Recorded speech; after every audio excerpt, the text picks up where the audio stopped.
Welcome to Codex History of Video Games. I'm Mike Coletta. And I'm Tyler Osby. And today we got ourselves a mailbag episode. We haven't done one of these in a while. No, it's been a little while. We got a lot of emails piled up here. We do. We have a pile of emails, and we're going to start with this very first email from Jack. Do you want to read it? The subject line is Australian games. Sure. So Jack says, "G'day, mate. I've been getting into the culture of Australia lately and was wondering what kind of games people play and favor in Australia. So I thought you guys would be best at finding the best games. Try to use an Aussie accent, mate." You know what's funny is we had a guest from Australia on. That's true.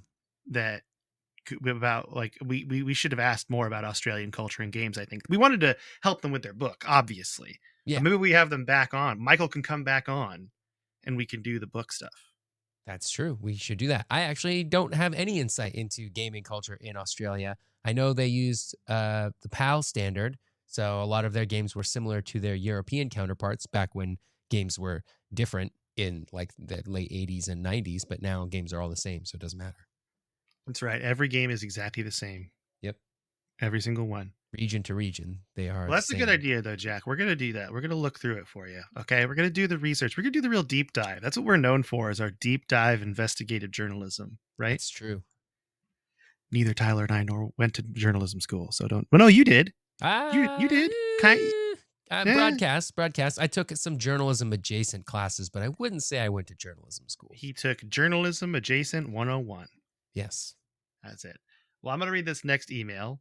And I don't think we actually, it's from Casino Tarantino is the name. That's a great name. And the subject line is a little fun fact that you may have missed. Hey guys, I just got into podcasts and going through yours as of right now. I'm on episode 68, listening from the beginning on Spotify. I noticed that when you did the Pokemon history, you didn't mention the strangest facts. That Sega produced a few Pokemon games, or mentioned the Pikachu edition Sega Pico. There was Catch the Numbers, July 3rd, 2002, Advanced Generation. I've begun Hiragana and Katakana, November 17th, 2003, and Advanced Generation, Pico for Everyone, Pokemon Loud Battle, which is from July 16th, 2004, as well as the Pocket Monsters Saga for Sega Mega Drive, released in 1999. You know what, Casino Tarantino? You're right. I completely missed these games, so maybe I'll have to go back and go through and do some Pokemoning again. I feel like we talked about these at one point because we had pictures of them, right? That we were looking at. Am I making things up? No, I skipped. Maybe it wasn't these. On the show. Maybe we just. It wasn't on the show. It might have just been in real life. Just so everyone's aware. Tyler and I are real friends in real life. Don't ruin the illusion. They think we hate each other. That's true. They think we're against each other all the time, just plotting silently. But yeah, I think it would be good to go back and visit. Maybe I should talk more about him if people are interested. We know Casino Tarantino's interested, so we got to go back. I'll write it down in my episode list of ideas, which has gotten extremely long, it turns out. We have no shortage of episode ideas. Yeah, we will never stop talking about video games. I can promise the world that.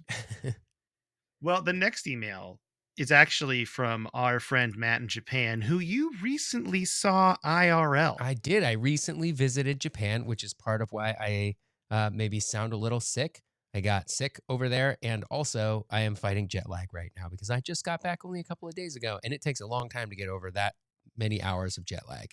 But I did get to go see Matt in Japan, which was pretty cool.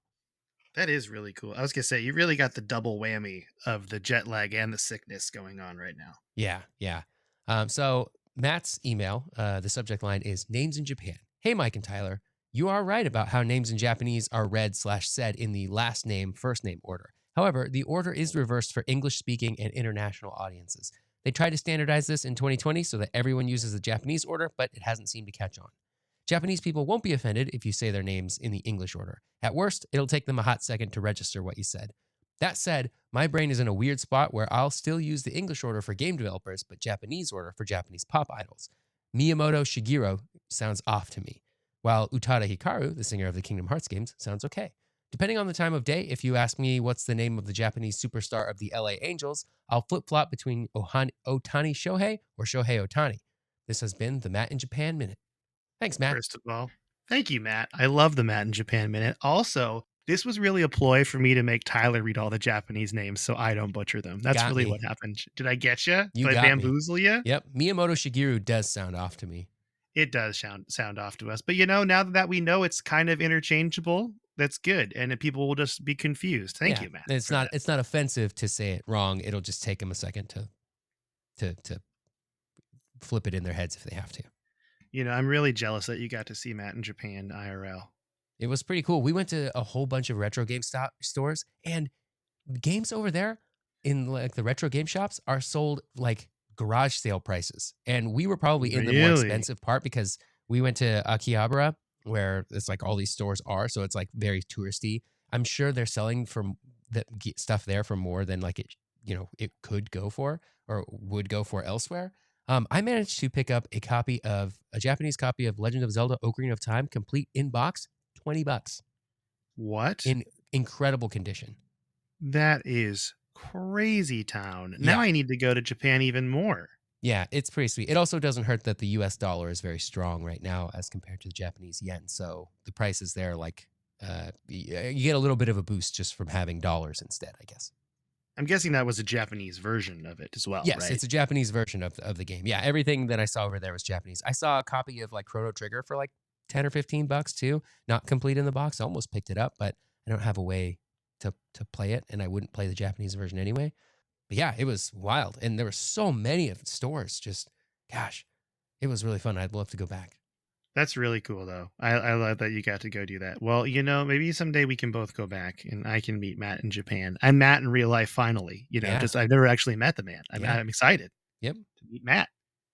Thank you, Matt, for the Matt in Japan minute. Now I'm going to read this email from Ben that says, "Loved the MMORPG episode. Hey, Tyler and Mike. Ben in Idaho here. I just finished the episode on MMORPGs and loved it. It was very cool that you brought in a subject expert and it was a great conversation. It also brought back a lot of memories because, quote, my name is Ben and I am an EverQuest addict, end quote. I am proud to say that I have been EverQuest free now for at least 15 years, but man, was that game addictive to teenaged me.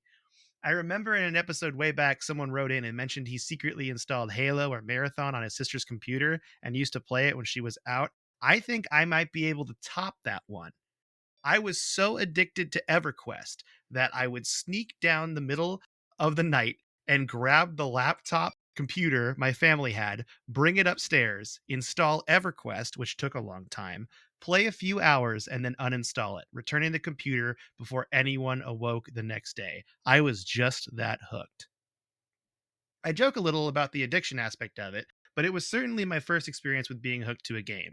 I even remember one time my friend invited me to go wakeboarding, which was like a one time occurrence, but I said, sorry, I have to go to an EverQuest wedding. Yeah, I skipped going out on a boat to go to an online wedding for someone I barely knew. Don't get me wrong, I had fun in EverQuest, and I am sure I learned a lot of skills there. Things about how economies work. Of course, I probably got scammed at some point, and just social interactions in general. But it certainly taught me about how to respect my own time. We all waste time as teenagers, but man, that game was brutal. You would get online, look for a group for an hour, maybe find one. If you didn't have the right classes, you would go out and get wiped, lose a lot of XP, and then log off. It was rough. Sorry for the long email. It just brought back the feels. Have you guys ever struggled and overcome game addictions? Cheers, Ben. Oh man, that description of getting online, looking for a group for an hour, maybe find one, and then if you didn't have the right team comp or whatever, you go out and you just have a bad time, lose XP, and log off.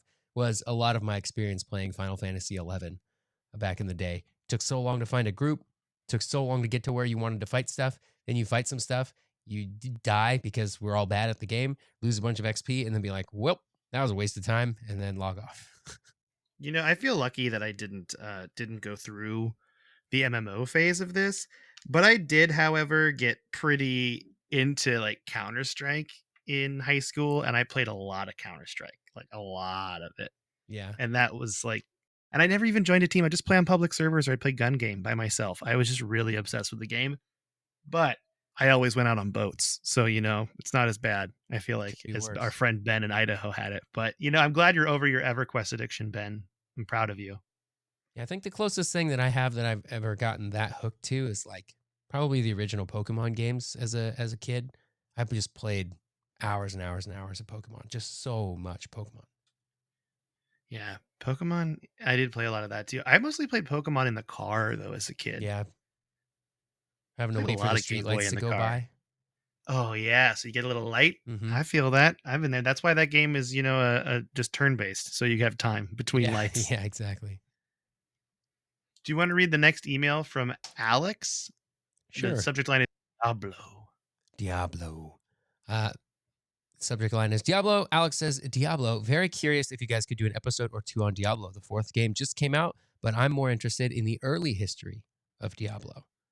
Alex, I have great news. This is something that I've wanted to do forever because I played so much Diablo 2 in high school as well. That was like Counter-Strike and Diablo 2. I'd go to my friends' houses with laptops and we all sit down, play Diablo 2 together. It was so fun.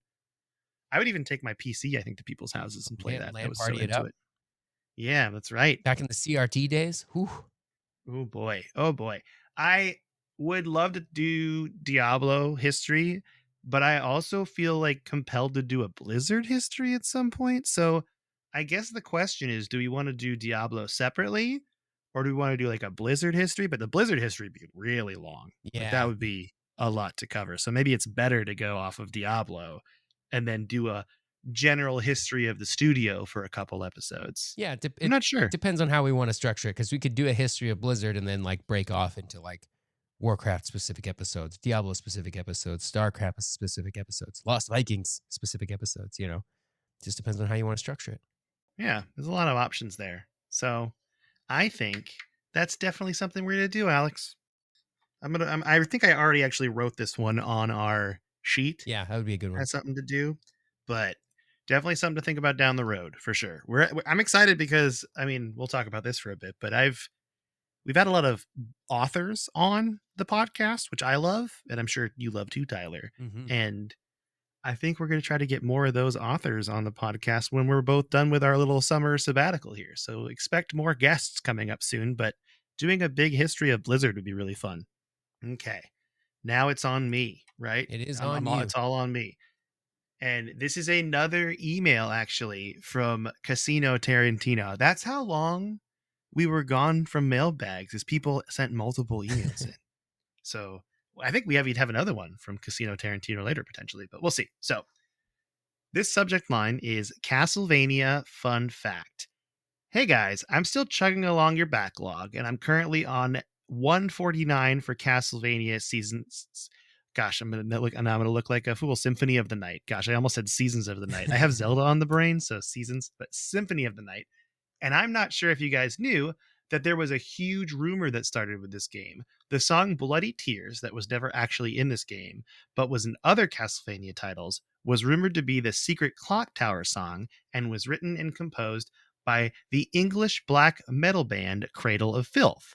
Neither of which were true, but was a widespread playground rumor. But as a side note, Symphony of the Night is the video game soundtrack that I casually listen to because it is just so good. The music in that game does slap, I will say. Yep, that is true. I haven't played very much Symphony of the Night, but the music does slap.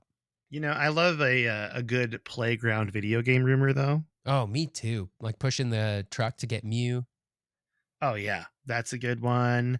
There were a lot of some of them more inappropriate. Like the ones I think of are the inappropriate ones. You know what I mean? That I don't know if we can mention on this podcast.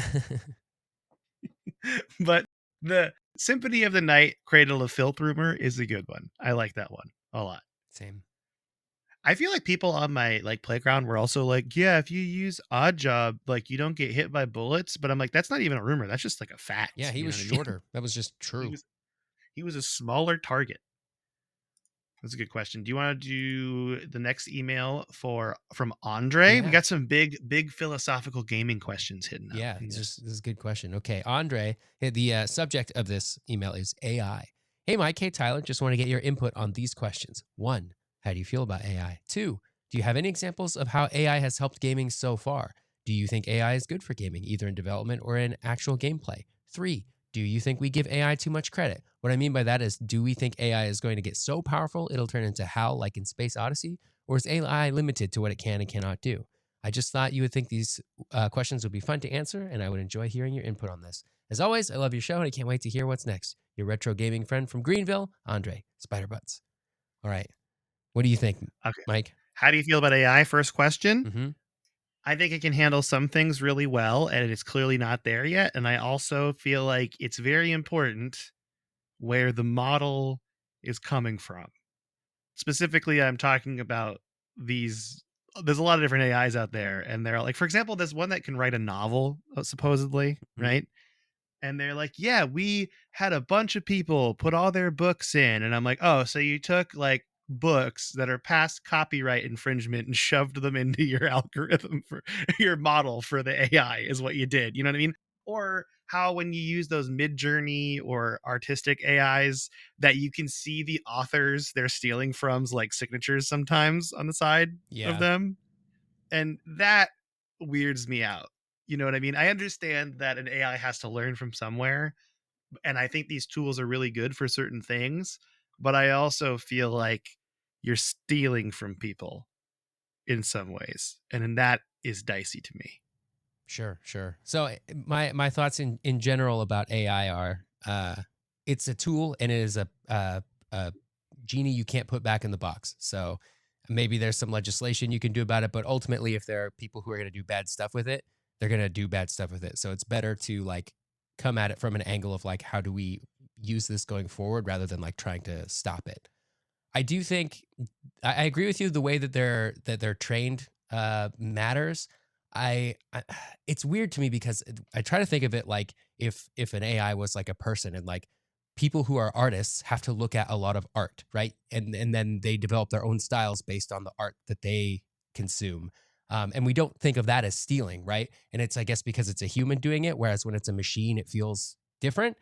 But I can't articulate why. And But does an AI really truly develop its own style, or is it just combining things together based on a prompt? well, you could say that about humans too, like bad artists, right? Like, do they ever develop their own style or do they just rip off from other people? But you wouldn't say they were stealing.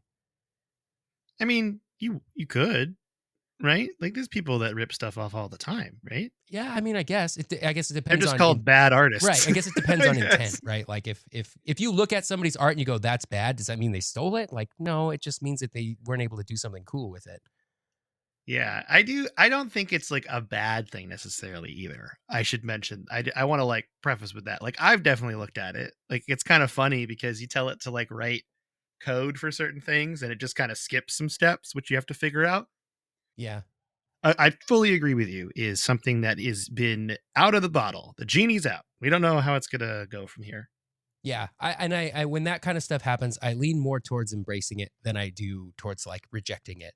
I think that if some AI makes a thing that makes you feel, then like you did it and it doesn't change based on whether or not you knew it was a human who made it or not. Like you still felt the thing you felt.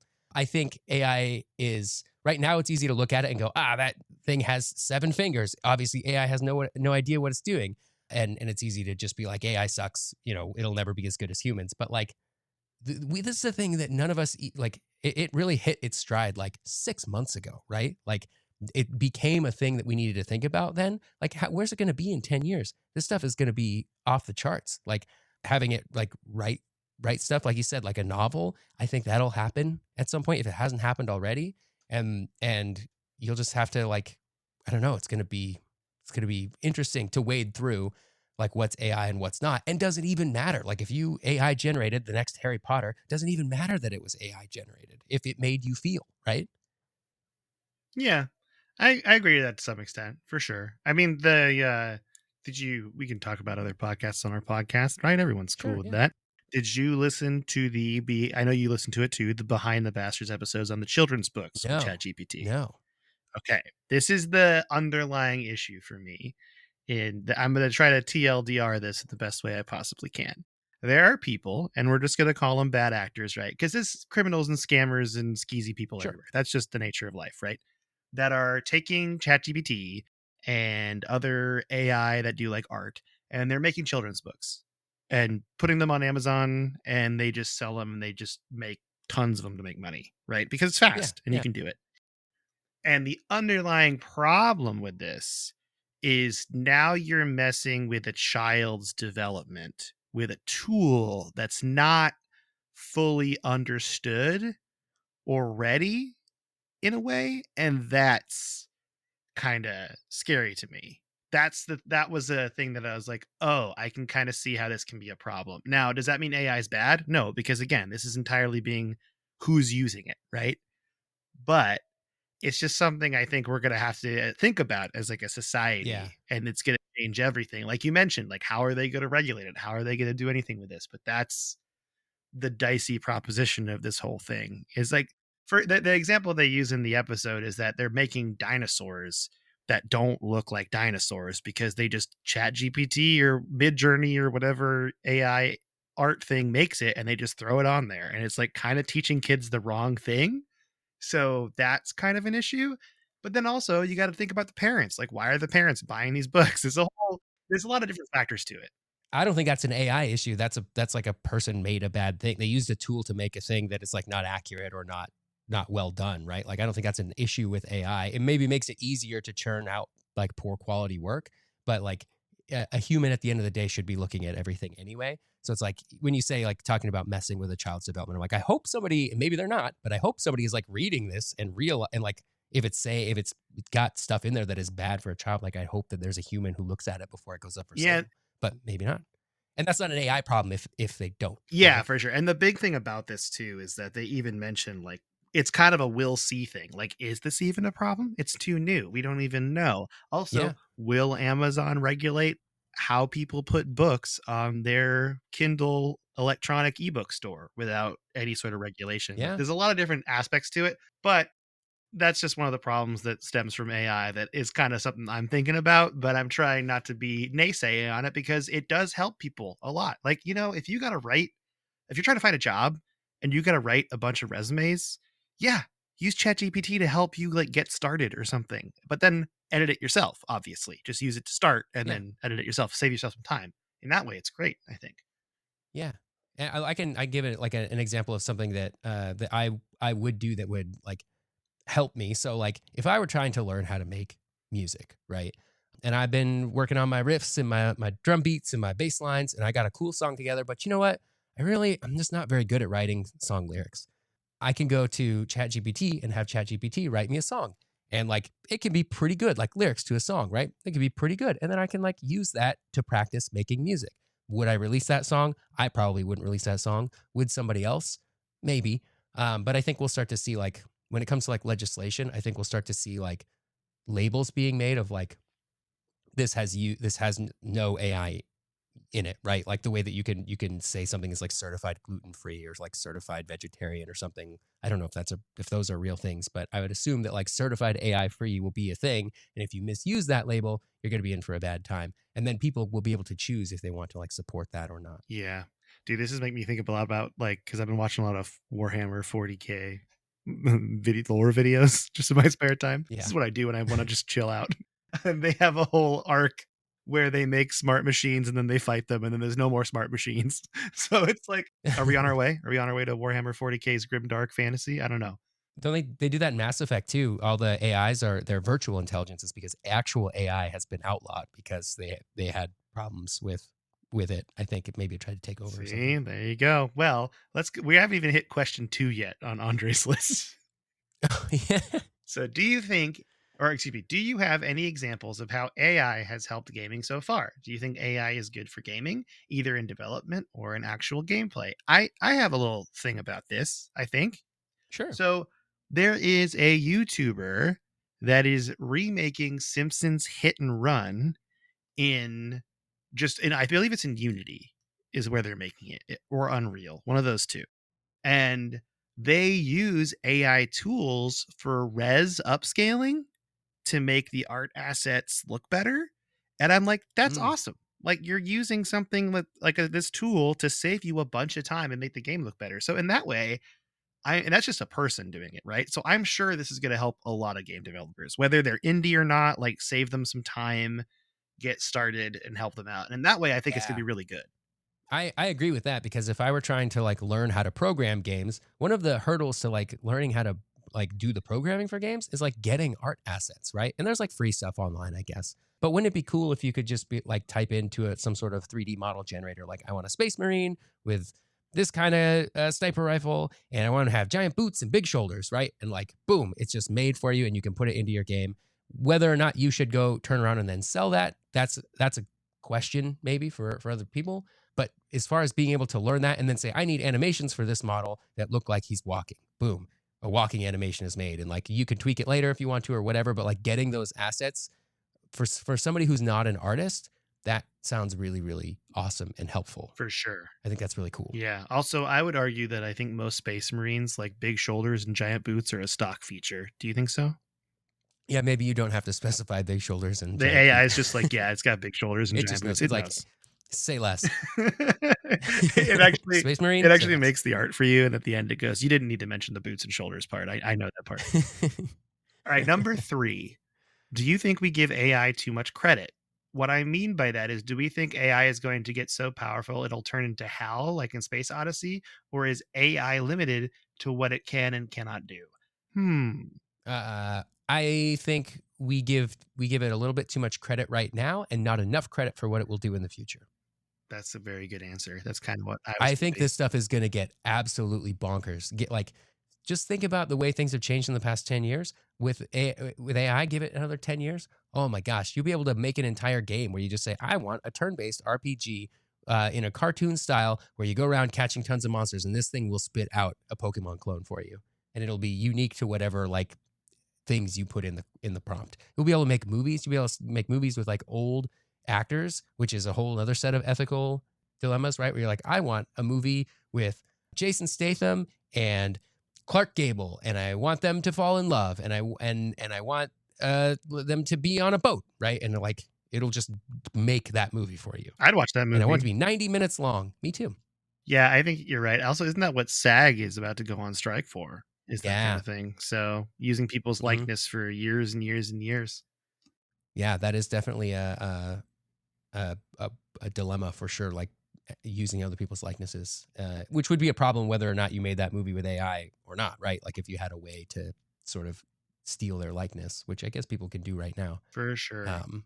Well, Andre, you really opened a can of worms. I hope you liked it. It worked out. You did a good you did a good thing. There can be some really cool gaming stuff, like especially when it comes to making a world feel like making a character feel real that you could converse with back and forth. Like right now, there aren't really any games where you can like actually talk to someone in it. You have like you can pick like from a multiple choice of like here's what I want to say, and then they have like it sort of just like gets like repeated back to you basically of like a choose your own adventure like branching pathways. But like imagine being able to like walk up to an NPC who is like AI generated and just have an actual conversation with them, and then maybe through that conversation they give you the information that you need about an AI generated dungeon way off in the thing, and there's a, you know what I mean, the whole story could be generated that way. And I think that's a really cool idea. Like it's sort of like what Oblivion tried to do or Skyrim with their like Radiant quest things, which ended up just being a bunch of like cookie cutter quests that never ended. But imagine those being able to feel much more unique and much more like real people. Oh I think that yeah. could be I really love cool. that. That would be really cool. This is good. This is a good conversation. I'm gonna push us on. Is that okay? Are you do you did you Yeah, I could talk about this for a long It's time. like if you mention this or crypto to Tyler, he's got stuff to say. He's got so much to say. Okay, we actually have 2 more emails from Casino Tarantino, which I didn't even realize that they emailed that much, but here we go. Okay. This next one's subject line is called Billy Mitchell. Yeah. Hey guys, I heard you talk about Billy Mitchell getting caught cheating, and while I believe he did get caught with a modded ROM, his big one from the original cabinet to nullify his official scores is that a picture surfaced with his cabinet that he used at a convention. I think it was a realtor convention or something that had nothing to do with video games.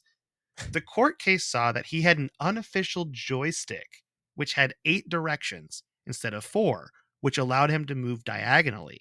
The cabinet itself was an official one, but the joystick wasn't. I highly recommend looking it up because his history is pretty hilarious. I 100% agree, Casino Tarantino. I have thought about doing a Billy Mitchell episode for a while, but I feel like I'd have to say the word allegedly a lot if I did it, Yeah. and that's a dicey proposition for a small, fun little video game history podcast. I don't know a whole lot about this other than I know there's a lot of drama and he like kind of cheats and stuff. But it's funny that Casino Tarantino says the court case saw, because I want to know what court is hearing cases about cheating at video games, because it feels like we could be Oh yeah. using our tax dollars for something a little bit more important, you He know? is being sued right now. There is that. He Okay. is in court right now, and I forget what the case is about. There's a bunch of YouTube videos about this, but I guess maybe if he won prize money by cheating, like yeah, I somebody think would it have has to, to yeah, do with okay. some like they said this, they said that. I'm suing you. No, I'm suing you. It's a lot of that back and forth, and I got kind of lost in the weeds. But I had not heard about this 8 directions instead of 4 directions on the arcade cabinet. So that's Yeah, me something neither. that we could definitely talk about. I don't know. I again, like I'm a little apprehensive to talk about Billy Mitchell just because I don't want to say something that gets us in trouble because there is an active lawsuit. So Hmm. might have to hold off for now on that. Do you want to read Joel's email? Yeah. Howdy, Joel from Yeehawtopia here. The subject line is impactful games. Just want to ask a question. Don't remember if it's been asked before, so whatever. I'll ask it anyway. What game and/or console has impacted you the most? As in, what game and/or console has changed you as a being, perhaps to the level that you would be a different person if you never experienced it?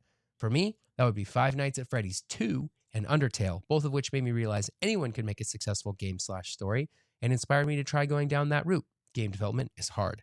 Console wise, the Wii is my favorite console and is what made me a gamer. What about y'all? Also, two more notes. What are y'all's opinions on the recent Nintendo Direct? Do y'all watch those? Also, what do y'all think about the new Mario movie? I personally really liked it, even if the pacing was off and Toad had no real purpose. Super Spider Butts, Joel, aspiring game dev, maybe to know, not Batman. P.S. What's y'all's favorite ice cream flavor? Mine is cookies and cream. Ooh, let's address the ice cream flavor first. Specifically, Tillamook brand chocolate peanut butter ice cream. Ooh, that sounds great. I am also a cookies and cream fan, actually. I Ooh, think that's my favorite. cookies and cream is good. It's a solid flavor. Not going to dog Yeah. on that at all. Okay, so Yep. what game and or console has impacted you the most? That's a hard one for me because so I actually might kind of go with a weird one. Is that all right? Yeah. I'm going to say the Xbox 360 because and I know I played a lot I talk a lot about me playing games as a kid on like my Nintendo and my N64 and Xbox and PlayStation. I had like a drought in gaming most of like for about 2 or 3 years in college. And what really brought me back into it was getting an Xbox 360. Like I probably wouldn't still play games if I didn't buy an Xbox 360 in college. So that's kind of what got me back into it again after like a long dark period of not playing games. Mm-hmm. So I think that would be the one for me that did it. I did play Counter Strike on like my freshman year like floor, and I played a little bit of Wii, but I never owned one in college. So it really was like the 360, buying it and playing Fallout 3 that got me really back into it again. I love it. What about you? Uh, for me, it was, it's probably either, oh man, so maybe the original Game Boy as like kind of the first sort of gaming thing that I had. Um, but I don't know how, besides Pokemon, I don't know how impactful it was. Super Nintendo was like my first home console. I played a lot of Donkey Kong Country on that. That's like the standout game. But I think the game that made me a gamer was Ocarina of Time on the N64. I played a lot of N64. I played a lot of Ocarina of Time. And I think that's what I got to choose if I got to pick one. Nice. Yeah, I was thinking about N64 as well, but I think getting me back into games again is, and then Yeah. playing that got me back into playing computer games and everything. And so I just kind of snowballed from there. Yeah. The N64 days were when I started experimenting with PC gaming also. And like Ooh, being like, I remember there was a moment where I was playing, I guess this is a little later than N64, but I was playing Tony Hawk Pro Skater 2 on my PC. And I was like, dang, you could really just have a PC and not need a game console. This could be your main gaming thing. And that was like a mind blowing fact that I had just never considered before that. And that's kind of when I became a PC gamer. nice. I love that. All right. Next question. What is our opinion on the recent Nintendo Direct? I did watch it. Did you watch it? I don't really watch them because I feel like they are too long. They are really long. They are And very. I and all the good and like I'm not interested in a lot of it. Like the good trailers, all of the trailers hit Reddit, and I can just pick the ones I want to watch, and that's basically all it is anyway. Is just a string of trailers. I liked it. I liked it a lot. I'm trying to remember what was on it though. Oh, the Mario Wonder game that looks very different. That game looks really I'm fun. kind of interested in that a lot. Pikmin 4, I never really played Pikmin's 1, 2, and 3, but then I saw they're remaking the first two and putting them on Switch, so maybe I'll pick those up. Again, though, Yep. just a lot of games to play. So many games to play. I'm real excited for Super Mario RPG. Oh, that is the big one. That is the really, really big one. Yeah. And I'm stoked for that too. I It's kind of nice. I think Nintendo's doing this thing where they're mixing remakes of old really good games with new games, and it's working for them. For me Yeah. anyway. I don't know about other people, but it's working for me. How about the Super Mario Brothers movie? I thought it was fun. It was a movie that knew what it was. You know, it wasn't bad, wasn't great. It was no Lego movie, but it was right up there. Could not agree more. That's exactly how I felt. I had a very good time during it, and I loved it. Yep. Now, do I wish Bob Hoskins was in it? Yeah, obviously, but it was Same. still good. Do I wish John Leguizamo was in it? Yeah, Yeah, clearly definitely. loved it. Do I wish Dennis Hopper was in it? Also, yes, but Jack Black Fisher Stevens? murdered Yes. it. I love how many people we can pull from this movie. Yeah, I think Jack Black killed it as Bowser, though. I think we can all agree as that. Definitely. So that was good. That was a good question. I liked it. All right, do you want to read? Is it Will's email? Yeah. Will's subject is top five. Hi, Mike and Tyler. I hope you guys enjoy your summer sabbatical. In the same vein as your tier lists, I'm curious to know what are your top five video games that you've each played in your lives. I feel like narrowing this down for myself would be exceptionally difficult, and I want to see you guys try to do this now too. Stay cool, Will from Texas. Oh my Mine will gosh. change like regularly. I think these kinds of things are really fun when you just sort of rattle off the first ones that come to your head and don't try to overthink it too much. Okay. And they can be in no particular order because then you get weird All about like right. putting Do things you want to in. just go back and forth and do ours real quick? Yeah. Okay. I'm going to start with Super Mario World. Okay. I'm going to start with Ocarina of Time. Good, good, good. I'm going to go with Perfect Dark. Okay. Banjo Kazooie. Good, good, good, good. I'm going to go next with Zelda Link's Awakening. Ooh, nice. I'm going to go with Metal Gear Solid 3. Pokemon Red. Ooh, yeah. I'm going to go in that same, then I'm going to go Pokemon Silver. Ooh, that's really good. Okay. And then my last one is going to be, I mentioned earlier, Counter-Strike Source. Ooh. I'm going to go with another Source Engine game, Half-Life 2. All right. That's pretty good. And that list would change for me a lot, I think. But Yep. those are the Day to day. You five ask that me are again, I'll say something different. off the top of my head. Speed run. I did Super Mario World, Perfect Dark, Link's Awakening, Pokemon Red, CS Source. I think. No particular order. Yeah. It's good, good, good, good, good. Thank you, Will. That'd be funny if we did this question again in 6 months. Will, send us an email reminding us to do that. That was Will from Texas. Okay. Guess what? This is the last Casino Tarantino email. So, Okay. all right. Episode recommendation and fun fact. Hey guys, it's Casino Tarantino here. As I'm known on the internet. I just wanted to recommend an episode that I feel is really important to gaming history, and that's the history of Brandon Murphy, who was probably the most prolific person in game preservation. On a side note, I'm currently on episode 209, and with how many times you've talked about Tony Hawk games, you haven't talked about how he was in bankruptcy when Neversoft contacted him, and he was doing oddball programming for people on the side to get by. Many spider butts to you. Is that true, Tony Hawk? I know Tony Hawk was in a bad way before the Tony Hawk games because like skating had kind of died off in the early mid 90s. And like because it goes in waves, right? And Tony Hawk has ridden those waves throughout the 70s and 80s, and like it like comes into style and then goes out, and like it was out of style in the early mid 90s. And so I know, so when Neversoft came to him, he was in a bad way. And I want to say he didn't get a ton of money for that first game, but he didn't know it was going to be the like breakaway success that it was either.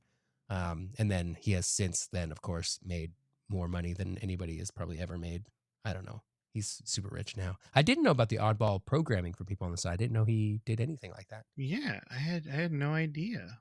But that's pretty sweet. Well, Yeah. it's a cool known fact, and we do talk about Tony Hawk a lot. You're right, Casino Tarantino. People when they go through our backlog, they just listen to like all the shenanigans in a row. You know what I mean? Yeah. They really get the full amount there. So, all right. Do you want to read the next email? This is Phil from Ohio. Yeah, sure. The subject line is originality dried up for Nintendo? Question mark. Hi there. I was on a road trip with my 11-year-old son recently listening to your podcast, and it sparked an interesting conversation. My son and our family, I have 5 kids, are all Nintendo lovers and generally big fans of nearly all things Nintendo. He was literally playing the Switch while talking to me. Off the heels of your pre-video game Nintendo podcasts, we were talking about the timeline of the company and all of the consoles. Although he loves the Switch and recognizes how innovative it was as a hybrid console, not to mention wildly successful and a huge moneymaker, his hot take to me was that games have stopped being original and innovative since the Switch. He stated that there hasn't been any original Nintendo IP or franchise series released or started on the Switch. He even went as far as saying Nintendo stopped being original since the Wii U. Crazy talk, right? Got me thinking. What about Splatoon? New and original and fairly successful? Nope. Wii U. Breath of the Wild? Not a new franchise, but a game changer and definitely innovative? Well, technically started during the Wii U era and recently and released originally on Wii U and Switch. Mario Odyssey is a continuation of the Mario 64/Sunshine/Galaxy gameplay, not original. Mario 3D World is a different mix of gameplay, but started on the 3DS as 3D Land. WarioWare, Paper Mario, Mario Party, Smash Bros. All started way back. I hadn't realized that the Switch hasn't even released an original Mario Kart game. Really? Then I thought about the recent/upcoming releases. Luigi's Mansion and Pikmin were invented on the GameCube. Mario RPG is straight from the Super Nintendo. Super Mario Bros. Wonder is a spin-off from the original. Maybe he has a point. What new and original game line/franchises has Nintendo released on the Switch? It made me think of all the original game concepts Nintendo delivered from the last couple decades. Mario and Luigi, Mario Mini, and Super Paper Mario, a super original and greatly underrated addition. But what original game or franchise started on the Switch? Any? So I ask you, despite its peaks in relevancy and profit line, is this indeed a low point in Nintendo's originality? Phil from Ohio. That's a Dang. really good point. I think that's a Yeah. really good point because I can't think of one I'm either. going to look up a list of Nintendo published games on the Switch because What about Bowser's Fury? Was that original enough though? That's still like Mario. yeah, it's part. I haven't played it yet, so I can't tell you. But it's part of the 3D World stuff. Let's see. Animal Crossing's not new. Pokemon's not new. I do think that they get a little bit of some leeway here with all these games that originally came out on the Wii U because nobody played the Wii U. And so it would be a shame for those games to be stuck on the Wii U, and I'm glad they're bringing them forward to the Switch. And if that comes at the expense of maybe some newer and more innovative games on the Switch, I honestly think it's worth it. Because there's some good stuff like Splatoon, like Mario 3D World. I never played Splatoon, and if you would have asked me without reading this email, I would have said Splatoon was a Switch game because I never played it and I didn't know it was a Wii U. But this is a great point. Yeah, the first one was on Wii U. The second one was a Switch game. I wonder if this is a thought process behind if it isn't broke, don't fix it kind of thing, where they're like, we can kind of coast this generation and give the fans what they want. Like you'd see a lot of these remakes with like the reboot camp of Advance Wars and Pikmin, and like they're putting 1 and 2 on there also of Pikmin. It is true. I can't believe they haven't released a true Mario Kart game for the Switch. That's true though. They haven't. Yeah, they keep putting out DLC for Mario Kart 8. That's definitely if it ain't broke, don't fix it situation because Mario Kart 8 is the best. It's the best Mario Kart. And that's it. I'll fight you on that. He's going to fight you. Watch out, everyone. Don't say it out loud. Don't say it's not. They did publish, so I'm looking at like to just top selling games. 1-2 Switch, that's a Nintendo game that is new and innovative that not a whole lot of people played. ARMS also, not a whole lot of people played it, but new and innovative. I love Mario and Rabbids Kingdom Battle. I know that's developed by Ubisoft, but man, I love those games and they are new. Yeah, and I think it uses Mario, I think Nintendo IP, but produced by Ubisoft. I would argue that that's a good one, and it's successful. Yeah, and I don't think it matters who developed it because that would be like saying Minish Cap isn't a real Zelda game just because it was made by Capcom, you know? Yeah, I think Mario Astral Chain plus Rabbids might be the big one. What is Astral Chain? That was like a RPG thing that was developed by Platinum Games, but published by Nintendo. Do you think? I still think his son has a point though, because we're mentioning non-Nintendo published and developed games. Even Mario Rabbids Kingdom Battle, while it's the IP, it's like made by Ubisoft. So I think that's a technicality that like you're just looking for reasons to disqualify it if you do that. Okay. Well then, I mean, I guess that's our touche moment to Phil's 11-year-old son. Yeah. The debate is on. Yep. Mario plus Rabbids Kingdom Battle. Love it. I I would argue love the those other ones you games. said wouldn't qualify as being successful enough, but I have also haven't played those ones, so I'm not sure. Well, they are top selling. This was Hmm. straight off the top selling list. Well, So hey, that's good. 1-2 Switch is like number 34 top selling Switch games. Yeah, well, there you go. ARMS is 41. Alrighty. Well, you heard it first here, Phil. There it is. I don't know. We are anxiously awaiting your son's Nintendo rebuttal. Labo. Oh man, that stuff was really innovative. That's also on the top thing. The little cardboard stuff. Did that start with the Switch too? Yeah. All right. Well, hey, there's some more there. That's good. So there's some stuff there, but I think overall there's definitely something to be said for like there's not as Yeah. much this time around maybe. I don't disagree that they are definitely, it's very clear they're banking on these remakes like crazy right now. Like they're making so many remakes of like fan service of, well, people my age, realistically. That's what they're Yeah. doing. Well, and I'm So fine with it because there were a lot of great games on the Wii U that went unnoticed because of the bungling of that console. that's true. That's true. Well, we got our last email here. You ready for me to read it? Yep. This is from Ben from Idaho. Hi, Tyler and Mike. Oh, it's talking about games you haven't played. That's the subject line. Ben from Idaho here, but this time with a spicy, flamin' hot take. For the past few months, you have expressed concern about some people complaining when you talk about games you haven't played. I am here to tell you this concern is ridiculous, and you should go ahead and talk about any game you want to learn more about.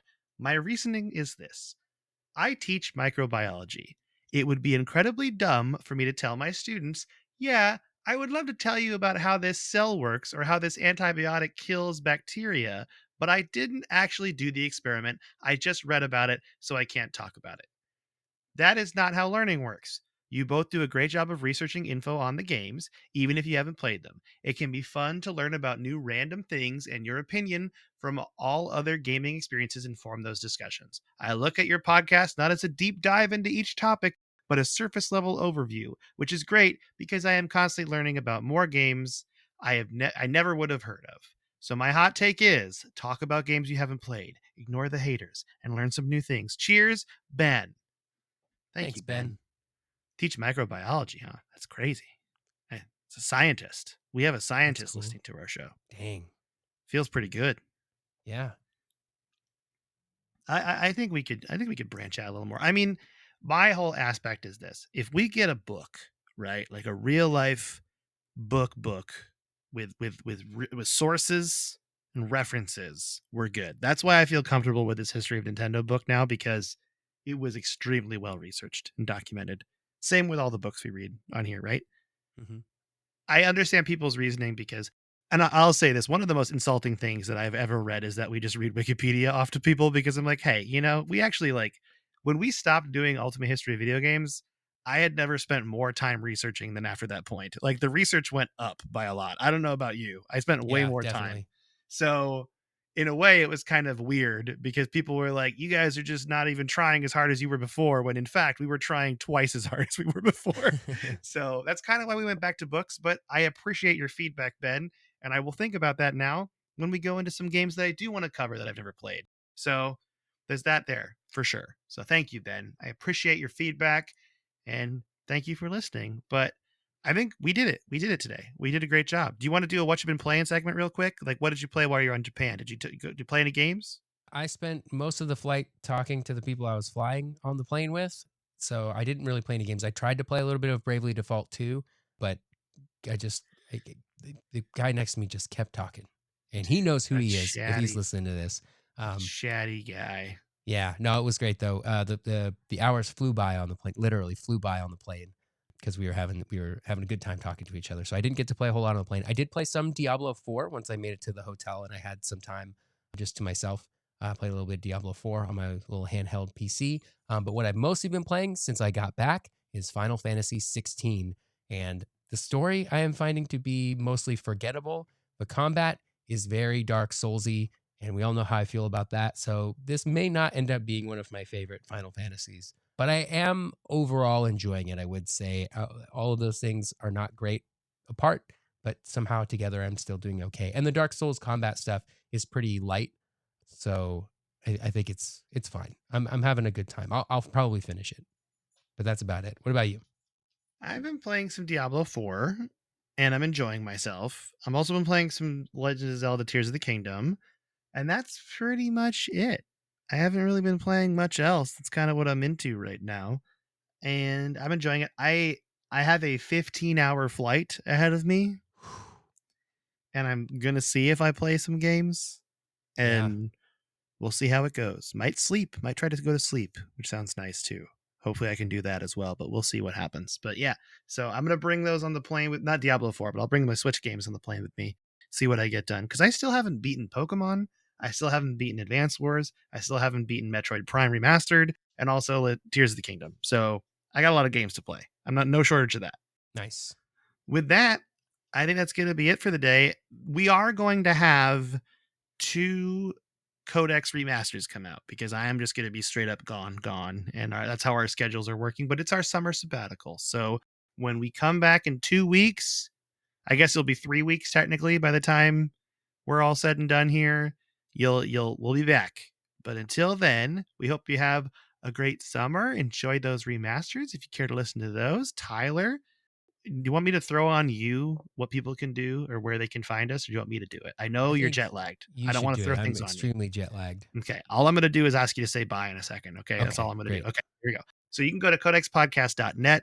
On there, you'll find our Discord. You'll find our email contact information. You'll find our Trello boards, pretty much our Twitter pages, pretty much everything you want to contact us is at codexpodcast.net. If you want to send us an email, you can do that at codexhistorypodcast@gmail.com. Tyler, would you like to say bye to everybody? Goodbye, everybody.